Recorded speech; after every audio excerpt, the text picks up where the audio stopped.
Hello नमस्कार जय हिंद दोस्तों। मैं हूं चंद्रिका प्रसाद। इस वीडियो में हम सॉल्व करेंगे दोस्तों यूपी टीजीटी के लिए हिस्ट्री का प्रैक्टिस सेट। यह वीडियो दोस्तों यूपी टीजीटी के साथ साथ UP PGT, LT grade, GIC lecturer, NBS, KBS और यूपीएससी की परीक्षा के लिए समान रूप से उपयोगी है। इस प्रैक्टिस सेट में दोस्तों कुल 62 क्वेश्चन शामिल हैं। यह practice set UP TGT social science 2021 के प्रश्न पत्र की तरह है। इसके प्रश्नों की प्रकृति 2021 में पूछे गए प्रश्नों की प्रकृति पर आधारित है। इसके सारे प्रश्न महत्वपूर्ण हैं। वीडियो काफ़ी हेल्पफुल होने वाली है, इसलिए वीडियो को आप शुरू से लेकर अंत तक जरूर देखिए। यह वीडियो आपकी तैयारी में और आपकी सफलता में सहायक सिद्ध होगी। तो चलिए वीडियो शुरू करते हैं। इससे पहले कि आप वीडियो में खो जाएं, इमीडिएटली वीडियो को लाइक और चैनल को सब्सक्राइब कर लीजिए। हमारा चैनल यूट्यूब के उन बेस्ट चैनलों में से एक है जो केवल यूपी टीजीटी सोशल साइंस की तैयारी कराता है दोस्तों। इस प्रैक्टिस सेट का पहला क्वेश्चन है दोस्तों, अधोलिखित में से कौन मध्य सोन घाटी का प्राचीनतम भूतात्विक जमाव है? ऑप्शन में दिया है पट्टपरा, बाघोर, सिंघावल और खैतौनही। तो इसका सही उत्तर है दोस्तों ऑप्शन नंबर सी, सिंघावल। इनमें से दोस्तों सभी मध्य सोन घाटी के भूतात्विक जमाव हैं, लेकिन इनमें से सिंघावल सबसे प्राचीनतम है। फिर अगला क्वेश्चन है दोस्तों, लघु पाषाण उपकरण अधोलिखित किस संस्कृति के मुख्य उद्योग हैं? ऑप्शन में दिया है निम्न पुरापाषाणिक संस्कृति, मध्य पुरापाषाणिक संस्कृति, उच्च पुरापाषाणिक संस्कृति और मध्य पाषाणिक संस्कृति। तो इसका सही उत्तर है दोस्तों ऑप्शन नंबर डी, मध्य पाषाण कालीन संस्कृति। मध्य पाषाण कालीन संस्कृति की विशेषता है दोस्तों लघु पाषाण उपकरण। भारत में सर्वप्रथम 1867 में मध्य पाषाण काल के विषय में जानकारी प्राप्त हुई। विंध्य क्षेत्र से सीएल कार्लाइल ने लघु पाषाण उपकरणों की खोज की। मध्य पाषाण काल के उपकरणों में कुंठित और टेढ़े मेढ़े ब्लेड, स्क्रेपर, ब्यूरिन, छिद्रक, बेधक आदि शामिल हैं। आप इसको याद रखेंगे। बढ़ते हैं आगे। फिर अगला क्वेश्चन है दोस्तों, निम्नलिखित में से जिस वेद की रचना गद्य और पद्य दोनों में की गई है उसका क्या नाम है? ऑप्शन में दिया है ऋग्वेद, सामवेद, यजुर्वेद और अथर्ववेद। तो इसका सही उत्तर है दोस्तों ऑप्शन नंबर सी, यजुर्वेद। यज्ञ संबंधी विधि विधानों का यजुर्वेद से पता चलता है। यजुर्वेद के दो भाग हैं, शुक्ल यजुर्वेद जो कि पद्य में है और कृष्ण यजुर्वेद जो कि गद्य और पद्य दोनों में है। शुक्ल यजुर्वेद को वाजसनेयी संहिता के नाम से भी जाना जाता है। तो आप इसको याद रखेंगे। फिर अगला क्वेश्चन है, मालवा का प्राचीन नाम क्या था? ऑप्शन में दिया है वत्स, कौशल, चेद और अवंती। तो इसका सही उत्तर है दोस्तों option number D, Avanti. Malwa का प्राचीन नाम अवंती था। 16 महाजनपदों में से अवंती भी एक महाजनपद था। इसके उत्तरी भाग की राजधानी उज्जैन थी और दक्षिणी भाग की राजधानी महिष्मती थी। मगध के शासक शिशुनाग ने अवंती को मगध साम्राज्य में मिला लिया था। तो आप इसको याद रखेंगे। फिर अगला क्वेश्चन है, हड़प्पा सभ्यता में निम्नलिखित में से किसकी जानकारी नहीं थी? ऑप्शन में दिया है ढेकली, कुआं, नहर, कुएं पर पुल्ली। तो इसका सही उत्तर है दोस्तों ऑप्शन नंबर डी, कुएं पर पुल्ली। हड़प्पा सभ्यता के निवासियों का मुख्य पेशा कृषि था। कृषि के उपकरण प्रस्तर यानी कि पत्थर और कांस्य के बने होते थे, कांसे की, जैसे कि हल और कुदाल। खेतों की सिंचाई के लिए नदियों का जल, वर्षा जल और कुएं का उपयोग किया जाता था। कुएं पर पुल्ली के कोई साक्ष्य नहीं पाए गए हैं। तो ऑप्शन नंबर डी इसका सही उत्तर है। आप इसको याद रखेंगे। बढ़ते हैं आगे। फिर अगला क्वेश्चन है दोस्तों, निम्नलिखित किन हड़प्पी स्थलों से अग्निवेदिका के प्रमाण प्राप्त हुए हैं? इसमें दिया है अमरी, बनवाली, कालीबंगा और रंगपुर। हड़प्पा सभ्यता में अग्निवेदिका के साक्ष्य दोस्तों राजस्थान के कालीबंगा और गुजरात के रंगपुर से मिले हैं और किसी भी जगह से इनमें से अग्निवेदिका के साक्ष्य नहीं मिले हैं। तो सी और डी से मिले हैं। तो इसका सही उत्तर होगा दोस्तों ऑप्शन नंबर बी। इसी में दिया है सी और डी, कालीबंगा और रंगपुर से अग्निवेदिका के प्रमाण प्राप्त हुए हैं। फिर अगला क्वेश्चन है, झील के किनारे स्थित प्रारंभिक कृषि स्थल कौन है? ऑप्शन में दिया है चिरांद, लहुरा देवा, मेहरगढ़ और महदहा। तो इसका सही उत्तर है दोस्तों ऑप्शन नंबर बी, लहुरा देवा। लहुरा देवा दोस्तों उत्तर प्रदेश के संत कबीर नगर जिले में स्थित है। लहुरा देवा झील के किनारे स्थित प्रारंभिक कृषि स्थल है। यह भारत का प्राचीनतम कृषि स्थल है। यहाँ से कृषि के साक्ष्य के रूप में चावल मिला है। तो लहुरा देवा से चावल मिला है, आप इसको याद रखेंगे, पूछा जा सकता है। बढ़ते हैं आगे। फिर अगला क्वेश्चन है दोस्तों, राजसूय यज्ञ के समय वैदिक राजा लगभग 1 दर्जन रत्नियों के घर जाता था। उनमें से कितनी रत्नियां महिलाएं होती थीं? ऑप्शन में दिया है 4, 6, 8 और 10। तो इसका सही उत्तर है दोस्तों ऑप्शन नंबर पहला 4। कुलीन वर्ग से संबंधित राज्य के उच्च पदाधिकारियों को उत्तर वैदिक काल में रत्नी कहा गया है।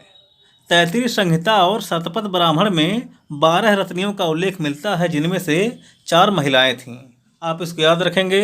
फिर अगला क्वेश्चन है, 10 राजाओं के युद्ध का विजयी राजा सुदास निम्नलिखित में से किस जन से संबंध था? ऑप्शन में दिया है पुरु, अनु, यदु और त्रिस्तसु। तो इसका सही उत्तर है दोस्तों ऑप्शन नंबर डी, त्रिस्तसु। दशराग युद्ध यानी कि 10 राजाओं का युद्ध, इसका वर्णन दोस्तों ऋग्वेद के 7वें मंडल में किया गया है।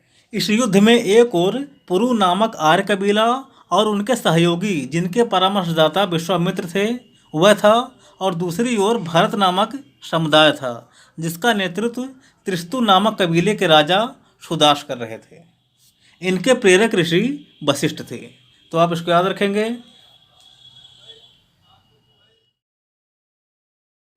फिर अगला क्वेश्चन है दोस्तों, सूची 1 का मिलान सूची 2 से कराना है। सूची 1 में दिया गया है वेद और सूची 2 में दिया गया है वेदों के यज्ञकर्ता। ऋग्वेद के यज्ञकर्ता को होता कहा जाता था। यजुर्वेद के यज्ञकर्ता को अधर्यु कहा जाता था। सामवेद के यज्ञकर्ता को उद्गाता कहा जाता था और अथर्ववेद के यज्ञकर्ता को ब्रह्मा कहा जाता था। तो यह दोस्तों एक सीक्वेंस से दिया गया है, आप इनको याद रखेंगे। बढ़ते हैं आगे। ऑप्शन नंबर पहला इनमें से ऑप्शन नंबर पहला इसका सही होगा। ए का पहला, बी का दूसरा, सी का तीसरा और डी का चौथा। फिर अगला क्वेश्चन है दोस्तों, यज्ञोपवीत शिल्प का संबंध किससे है? ऑप्शन में दिया है जैन से, शैव से, बौद्ध से, आजीवक से। तो इसका सही उत्तर है दोस्तों ऑप्शन नंबर सी, बौद्ध से। तो यज्ञोपवीत शिल्प दोस्तों बौद्ध धर्म से संबंधित है, आप इसको याद रखेंगे। फिर अगला क्वेश्चन है, बौद्ध काल में उपसंपदा किसे कहते थे? ऑप्शन में दिया है संपत्ति त्याग, गृह प्रवेश, संघ प्रवेश और निर्वाण प्राप्ति। तो इसका सही उत्तर है दोस्तों ऑप्शन नंबर सी, संघ प्रवेश। बौद्ध धर्म में संघ का प्रमुख स्थान है। यह त्रिरत्न का एक अनिवार्य अंग है। बुद्धम शरणम गच्छामि, धम्मम शरणम गच्छामि और संघम शरणम गच्छामि। तो संघ में प्रवेश को दोस्तों उपसंपदा कहा जाता था, आप इसको याद रखेंगे। फिर अगला क्वेश्चन है, त्रिपिटक क्या थे? ऑप्शन में दिया है सैन्य अधिकार, धर्म ग्रंथ, कर, राजमहल के अधिकारी। तो इसका सही उत्तर क्या है ऑप्शन नंबर बी, धर्म ग्रंथ। त्रिपिटक दोस्तों बौद्ध धर्म का धर्म ग्रंथ है। इसमें 3 धर्म ग्रंथ हैं जिनको पिटक कहा जाता है। पहला है विनय पिटक, दूसरा है श्रुत पिटक और तीसरा है अभिधम्म पिटक। विनय पिटक में संघ संबंधी नियम और आचरण संबंधी शिक्षाएं हैं। श्रुत पिटक में धार्मिक सिद्धांत हैं और अभिधम्म पिटक में दार्शनिक सिद्धांत हैं। तो आप इसको याद रखेंगे, यह भी पूछा जा सकता है। बढ़ते हैं आगे। फिर अगला क्वेश्चन है दोस्तों, बौद्ध धर्म से संबंधित चतुर्थ बौद्ध संगीत के अध्यक्ष कौन थे? तो यह थे दोस्तों वसुमित्र। ऑप्शन नंबर पहला इसका सही उत्तर है, आप इसको याद रखेंगे। फिर अगला क्वेश्चन है दोस्तों, अशोक के किस अभिलेख से बौद्ध धर्म के नियमों की जानकारी मिलती है? ऑप्शन में दिया है भाब्रू, 13वां शिलालेख, 7वां शिलालेख या इनमें से सभी। तो इसका सही उत्तर है दोस्तों ऑप्शन नंबर डी, ये सभी। अशोक के इन सभी अभिलेखों से दोस्तों बौद्ध धर्म के नियमों की जानकारी प्राप्त होती है, आप इसको याद रखेंगे। फिर अगला क्वेश्चन है, अशोक का 14वां शिलालेख पाया गया था कहाँ? ऑप्शन में दिया है पाटलिपुत्र में, गिरनार में, सारनाथ में और उज्जैन में। तो इसका सही उत्तर है ऑप्शन नंबर बी, गिरनार में। यह दोस्तों गिरनार गुजरात में है, वहाँ पर अशोक का 14वां शिलालेख मिला है, आप इसको याद रखेंगे। बढ़ते हैं आगे। फिर अगला क्वेश्चन है दोस्तों, मौर्य साम्राज्य के पतन का एक संभावित कारण क्या था? ऑप्शन में दिया है, पहला, अशोक द्वारा अहिंसा अपनाए जाने के कारण सैन्य शक्ति में ह्रास हो गया। दूसरा है, बौद्ध धर्मावलंबी वणिक समुदाय इतना शक्तिशाली हो गया था कि इसने अपने सामने राज्य शक्ति को बौना बना दिया। फिर अगला है, विशाल सैन्य वाहिनी के रखरखाव में होने वाले खर्च, अधिकारियों को प्राप्त वेतन एवं जमीन बंदोबस्त में होने वाले अर्थव्यय की वजह से मौर्य साम्राज्य की अर्थव्यवस्था डगमगा गई। फिर अगला है ए और बी दोनों। तो इसका सही उत्तर है दोस्तों ऑप्शन नंबर सी, विशाल सैन्य वाहिनी के रखरखाव में होने वाले खर्च, अधिकारियों को प्राप्त वेतन एवं जमीन बंदोबस्त में होने वाले अर्थव्यय की वजह से मौर्य साम्राज्य की अर्थव्यवस्था डगमगा गई थी। मौर्य साम्राज्य के पतन का यही कारण है संभावित, आप इसको याद रखेंगे। बढ़ते हैं आगे। फिर अगला क्वेश्चन है दोस्तों, अश्वमेध प्रकार के स्वर्ण सिक्के निम्न के द्वारा प्रचलित किए गए थे। किसके द्वारा प्रचलित किए गए थे यह बताना है। ऑप्शन में दिया है, पहला चंद्रगुप्त द्वितीय, दूसरा है समुद्रगुप्त, तीसरा है चंद्रगुप्त द्वितीय एवं समुद्रगुप्त, और चौथा है समुद्रगुप्त और कुमारगुप्त प्रथम। तो इसका सही उत्तर क्या है?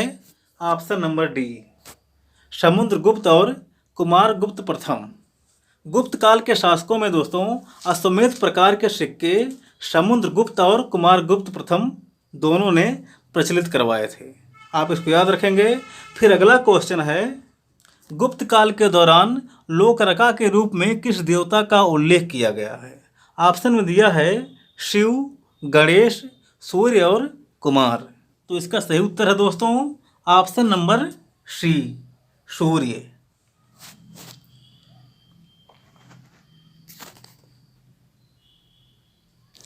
फिर अगला क्वेश्चन है दोस्तों, पुष्यमित्र शुंग के बाद इनमें से कौन शासक बना था? ऑप्शन में दिया है, अग्निमित्र, सुज्येष्ठ, ब्रजमित्र और देवभूति। तो इसका सही उत्तर है ऑप्शन नंबर पहला, अग्निमित्र। पुष्यमित्र शुंग का पुत्र था अग्निमित्र। अग्निमित्र ने कालिदास को संरक्षण प्रदान किया था। कालिदास ने मालविकाग्निमित्रम की रचना इन्हीं के लिए की थी, तो आप इसको याद रखेंगे। फिर अगला क्वेश्चन है, ग्वालियर के निकट बाघ की गुफाएं निम्नलिखित में से किस युग की चित्रकला का प्रतिनिधित्व करती हैं? ऑप्शन में दिया है, मौर्य युग, गुप्त युग, कुषाण युग और राजपूत युग। तो इसका सही उत्तर क्या है? ऑप्शन नंबर बी, गुप्त युग। ग्वालियर के निकट बाघ की गुफाएं गुप्त काल की चित्रकला का प्रतिनिधित्व करती हैं। यह क्वेश्चन कई बार आया है, आप इसको याद रखेंगे। बढ़ते हैं आगे।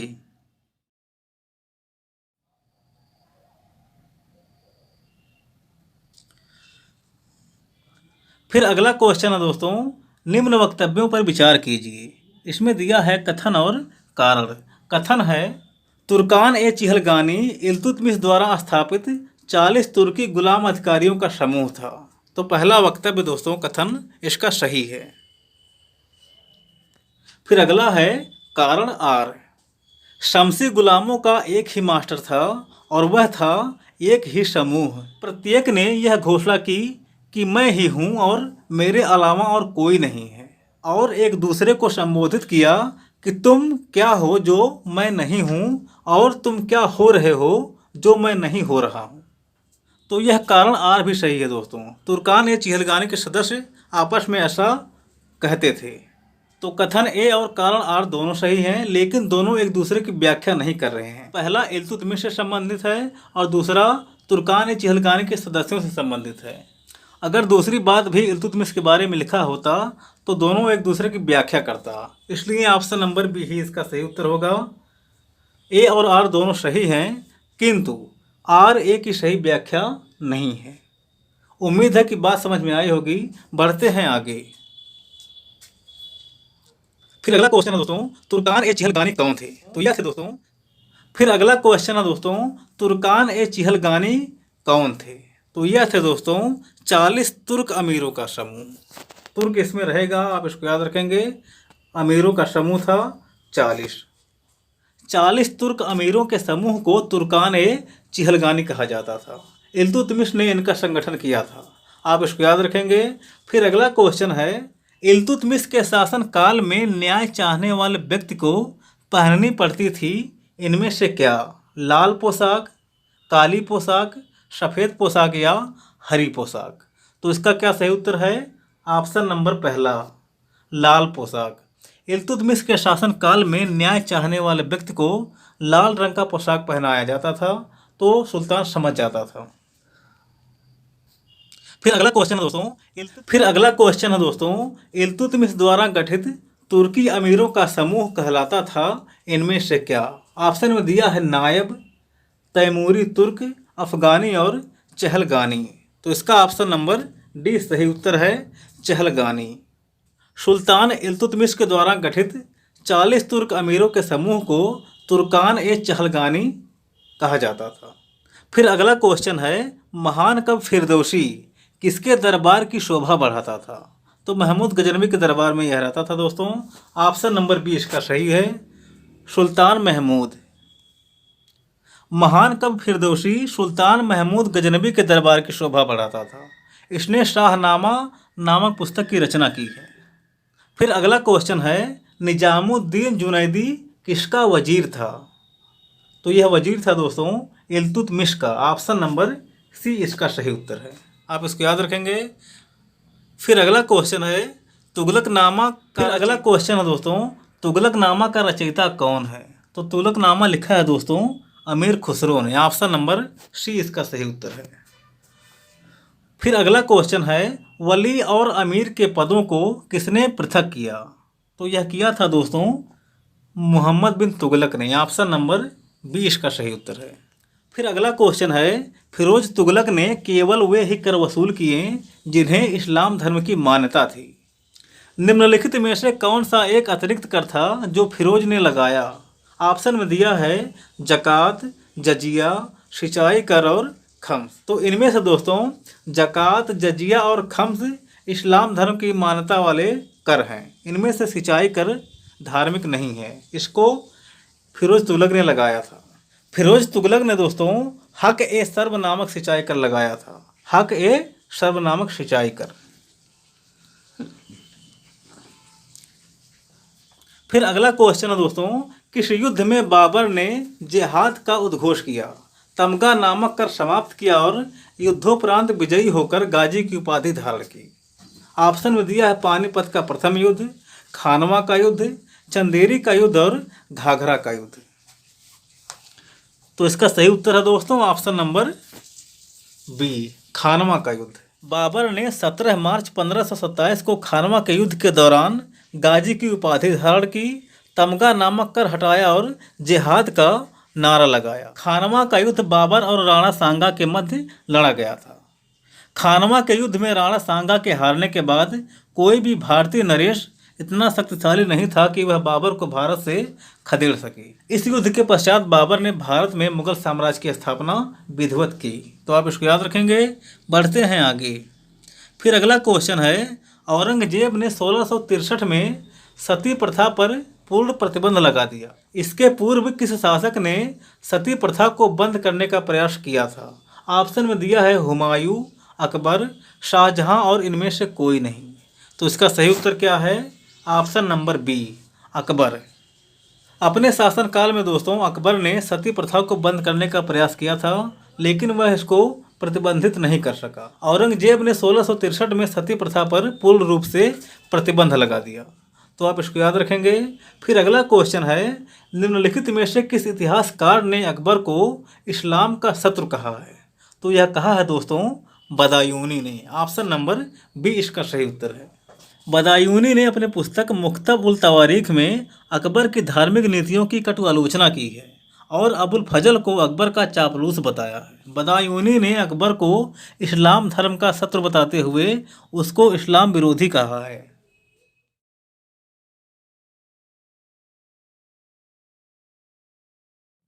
फिर अगला क्वेश्चन है दोस्तों, मुगल काल के दौरान मीर बख्शी के कार्यालय के बारे में निम्नलिखित में से कौन सा कथन सत्य नहीं है। इसमें दिया है पहला, उसने युद्ध में सैनिकों को सुव्यवस्थित करने का प्रबंध किया। दूसरा है, वह खुफिया विभाग का प्रमुख था।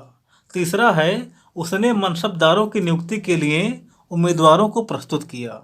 और चौथा है, राज्य के सभी उच्च अधिकारियों की नियुक्तियों के साथ साथ सही पदोन्नति के मामले चीफ बख्शी से होकर गुजरे। तो मीर बख्शी के कार्यालय के बारे में दोस्तों इनमें से पहला सही नहीं है। उसने युद्ध में सैनिकों को सुव्यवस्थित किया, तो यह कार्यालय से संबंधित बात नहीं है। फिर अगला क्वेश्चन है दोस्तों, निम्नलिखित में से कौन सा एक फतेहपुर सीकरी में नहीं है। ऑप्शन में दिया है पंचमहल, मोती मस्जिद, मरियम मकानी का महल और जोधाबाई का महल। तो इसका सही उत्तर क्या है? ऑप्शन नंबर बी, एक मोती मस्जिद आगरा में है और एक दिल्ली में। फतेहपुर सीकरी में मोती मस्जिद नहीं है, आप इसको याद रखेंगे। बढ़ते हैं आगे। फिर अगला क्वेश्चन है दोस्तों, बाबर ने तुजुक ए बाबरी में भारत की कितनी जलवायु का वर्णन किया है। तो बाबर ने दोस्तों भारत की 3 जलवायु का वर्णन अपनी पुस्तक तुजुक ए बाबरी में किया है, आप इसको याद रखेंगे। फिर अगला क्वेश्चन है, 1857 के विद्रोह के विषय में डॉक्टर R.C. मजूमदार के विचार की कटु आलोचना हुई, जिनके विचारानुसार सामान्य जनता का अंग्रेजों के प्रति दृष्टिकोण सहानुभूतिपूर्ण था। ऑप्शन नंबर सी।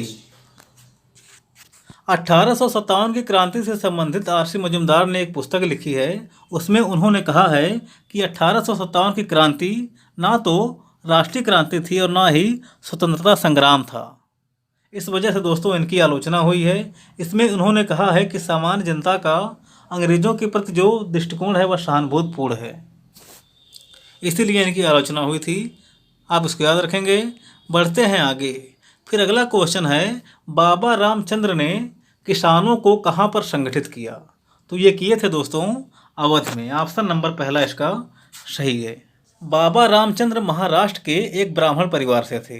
1920 में ये यूपी में आए थे और प्रतापगढ़ में इन्होंने अवध किसान सभा का गठन किया था, आप इसको याद रखेंगे। फिर अगला क्वेश्चन है, अखिल भारतीय कांग्रेस के 1889 के बम्बई अधिवेशन में कितनी भारतीय महिलाओं ने भाग लिया था। तो ये दोस्तों 10 महिलाओं ने भाग लिया था। ऑप्शन नंबर पहला इसका सही है, आप इसको याद रखेंगे। फिर अगला क्वेश्चन है, भेड़ा घाट की 64 योगिनी मंदिर की प्रतिमाएं किस शताब्दी की मानी जाती हैं। तो ये मानी जाती हैं दोस्तों 10वीं शताब्दी की। ऑप्शन नंबर सी इसका सही उत्तर है। फिर अगला क्वेश्चन है, नालंदा विश्वविद्यालय को किसने जलाकर नष्ट कर दिया था। तो यह किया था दोस्तों बख्तियार खिलजी ने। बख्तियार खिलजी कुतुबुद्दीन ऐबक का सेनापति था। दिल्ली सल्तनत के साम्राज्य को विस्तार करते हुए बख्तियार खिलजी बिहार और बंगाल की तरफ बढ़ा था। उसी समय में इसने नालंदा विश्वविद्यालय को नष्ट कर दिया था, आप इसको याद रखेंगे। फिर अगला क्वेश्चन है, परम सौगात की उपाधि किसने धारण की थी। ऑप्शन में दिया है भास्कर बर्मन, शशांक, राज्यवर्धन और हर्ष। तो इसका क्या सही उत्तर है? Option number C, Rajyavardhan. Rajyavardhan Harshavardhan के बड़े भाई थे। इन्होंने परम सौगात की उपाधि धारण की थी, आप इसको याद रखेंगे। फिर अगला क्वेश्चन है, निम्नलिखित में से कौन सा स्थान जेतवन बिहार से संबंधित है।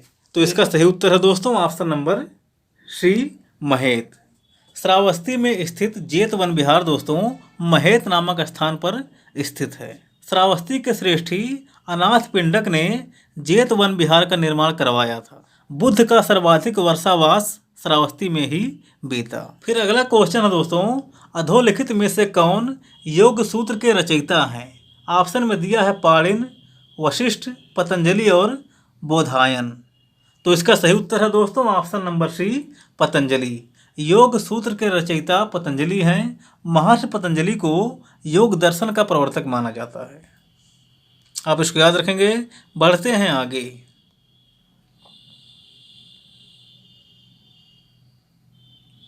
फिर अगला क्वेश्चन है दोस्तों, गौड़वहु की रचना किसने की थी? ऑप्शन में दिया है कल्हड़, वक्पति राज, बाणभट्ट और कौटिल्य। तो इसका सही उत्तर क्या है? ऑप्शन नंबर बी, वक्पति राज। गौड़वाहु की रचना वक्पति राज ने प्राकृत भाषा में किया है। इसमें कन्नौज नरेश यशोवर्मन के द्वारा गौड़ यानी कि बंगाल पर किए गए आक्रमण का उल्लेख किया गया है। तो गौड़ का मतलब होता है बंगाल। आप इसको याद रखेंगे। फिर अगला क्वेश्चन है, पंचायत शैली के मंदिरों के आरंभिक उदाहरण के रूप में इनमें से किसे जाना जाता है? ऑप्शन में दिया है पहला, देवगढ़ का दशावतार मंदिर। तो यही इसका सही उत्तर है दोस्तों। देवगढ़ का दशावतार मंदिर पंचायत शैली के मंदिरों के आरंभिक उदाहरण के रूप में जाना जाता है। फिर अगला क्वेश्चन है, 8वीं शताब्दी के शासक ललितादित्य ने किस राज्य पर शासन किया था? तो यह किया था दोस्तों कश्मीर में। ऑप्शन नंबर सी इसका सही उत्तर है। ललितादित्य कश्मीर के शासक थे। फिर अगला क्वेश्चन है, निम्नलिखित में से किसके द्वारा अकाल आयोग की नियुक्ति की गई थी? ऑप्शन में दिया है Lord Mayo, Lord Lytton, Lord Ripon और लॉर्ड कैनिंग। तो इसका सही उत्तर है option number B, Lord Lytton. 1878 में सर रिचर्ड स्ट्रेची की अध्यक्षता में लॉर्ड लिटन ने एक अकाल आयोग की नियुक्ति की थी। इस आयोग का कार्य था अकाल से बचाव तथा सुरक्षा के लिए सुझाव देना। फिर अगला क्वेश्चन है, सर कॉलिन स्टार्क मॉनफ्रीक का संबंध किससे है? ऑप्शन में दिया है नागरिक सुधार से, रेलवे से, शिक्षा से, सिंचाई से। तो सर कॉलिन स्टार्क मॉनफ्रीक दोस्तों सिंचाई से संबंधित है। ऑप्शन नंबर डी इसका सही उत्तर है। फिर अगला क्वेश्चन है दोस्तों, कोकल द्वितीय का उत्तराधिकारी कौन था? तो यह था दोस्तों गांगेय देव। ऑप्शन नंबर पहला इसका सही उत्तर है। कलचुरी और चेद वंश के मिश्रित शासक थे। फिर अगला क्वेश्चन है, तिरुवासगम का लेखक डैश डैश डैश संत था। ऑप्शन में दिया है नैनार, अलवार, आगमिक और स्मार्त। तिरुवासगम का लेखक था दोस्तों मणिकव सागर। यह एक नैनार संत था। ऑप्शन नंबर पहला इसका सही है। फिर अगला क्वेश्चन है, तलसुनीय नहर बनवाकर सिंचाई करने का उल्लेख किस अभिलेख में मिलता है? ऑप्शन में दिया है प्रयाग प्रशस्त लेख में, हाथी गुम्फा में, भीतरी लेख में और बांसखेड़ा लेख में। तो ऑप्शन नंबर बी इसका सही उत्तर है दोस्तों, हाथी गुम्फा अभिलेख में। खारवेल के हाथी गुम्फा अभिलेख से यह जानकारी प्राप्त होती है कि उसने अपने शासनकाल के 5वें वर्ष तनसुली के एक नहर के जल को अपनी राजधानी लाया था। इस नहर का निर्माण 300 वर्ष पूर्व नंद राजा के द्वारा किया गया था। तो आप इसको याद रखेंगे। तनसुली नहर बनाकर सिंचाई की जाती थी, ऐसा साक्ष्य हाथी गुम्फा अभिलेख से प्राप्त होता है।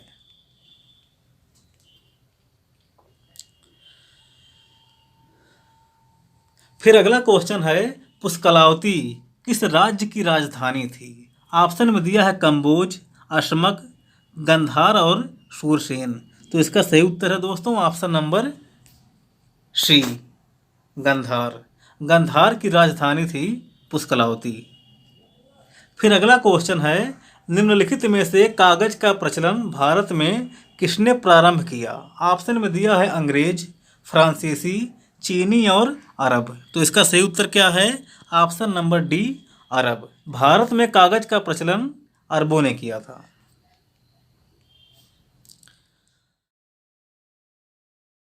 फिर अगला क्वेश्चन है, युद्ध का देवता किसे माना जाता है? ऑप्शन में दिया है कार्तिकेय, गणेश, कुबेर और अग्नि। तो इसका सही उत्तर क्या है? ऑप्शन नंबर पहला, कार्तिकेय। कार्तिकेय को युद्ध और विजय का देवता और देवताओं का सेनापति माना जाता है। ये भगवान शिव और भगवती पार्वती के पुत्र थे। स्कंदगुप्त, सडानंद, पार्वती नंदन और मुरुगन इनका अन्य नाम है। आप इसको याद रखेंगे। फिर अगला क्वेश्चन है, मुद्रा राक्षस किसने लिखी है? तो आप जानते ही हैं विशाखदत्त ने मुद्रा राक्षस की रचना की है। फिर अगला क्वेश्चन है, राजतरंगड़ी और कुमारपाल चरित्र में राजपूतों के कितने वंशों का उल्लेख मिलता है? तो यह मिलता है दोस्तों 36 वंशों का। ऑप्शन नंबर डी, इन दोनों में राजपूतों के 36 वंशों का उल्लेख मिलता है।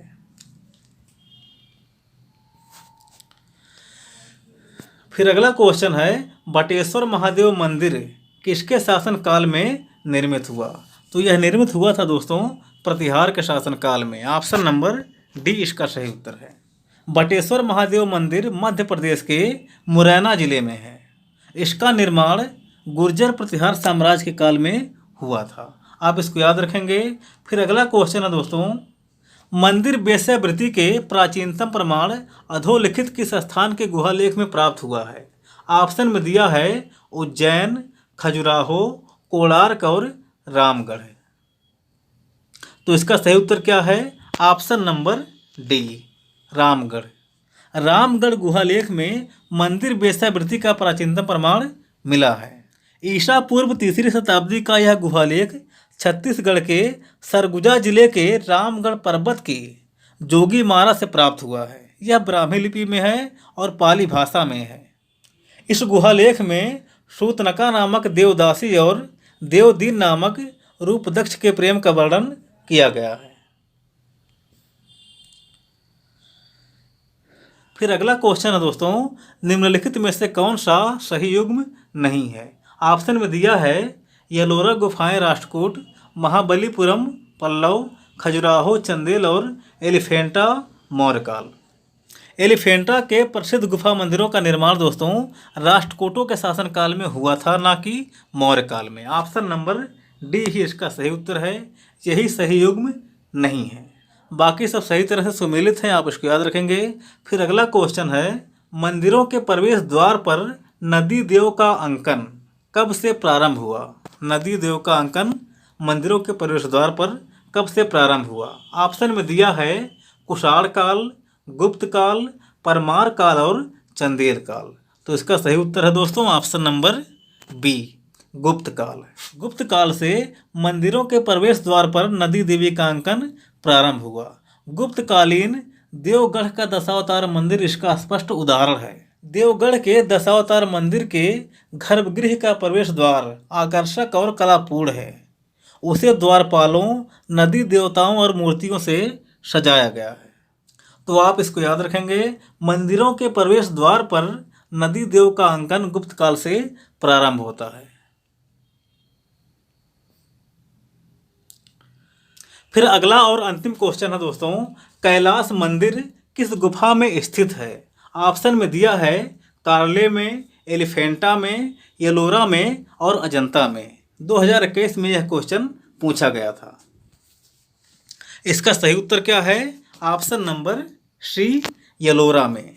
येलोरा का कैलाश मंदिर दोस्तों शैलकृत स्थापत्य का अद्भुत नमूना माना जाता है। द्रविड़ शैली के इस विश्व प्रसिद्ध मंदिर का निर्माण राष्ट्रकूट शासक कृष्ण प्रथम ने करवाया था। तो आप इसको याद रखेंगे, कैलाश मंदिर येलोरा के गुफा में स्थित है। इसी क्वेश्चन के साथ हमारी यह वीडियो यहीं पर समाप्त होती है। अब हम मिलेंगे अगली वीडियो में, तब तक के लिए जय हिंद।